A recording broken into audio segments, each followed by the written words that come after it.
Atëherë, le të kalojmë, duke marrë përbas këtë lloj qasi që bëri Hoxha, le të kalojmë në këtë moment.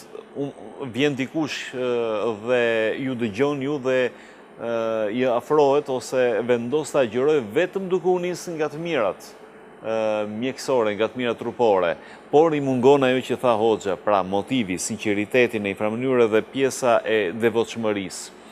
Shembulli më i mirë i mjekëve dhe njeriut në përgjithësi është shembullit kur keti vepra të mira. Ka shumë pacienta që vinë dhe dikush prej tyre mund të thotë që unë s'mundem me pranu agjërimin. Ne nuk kemi ata që do t'i afrojmë dikujt agjërim apo jo. Do thotë janë hoxhallar, po edhe tjerë, por nëse e din ai që filan doktori, do thotë është doktor shumë i mirë, është shumë i sjellshëm, është shumë profesionist, edhe agjëron, atëherë me domos vepra jote bëhet shembulli më i mirë, jo fjala jote. Por do thotë na jemi në stadin ku me anë të punës tonë, me anë të profesionalizmit tonë, kemi mundësi të jemi shembulli më i mirë për ta.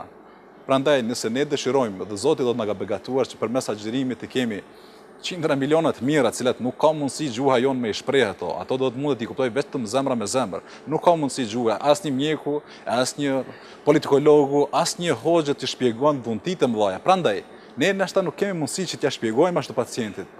Dhe ai mund të merr kundër efekt.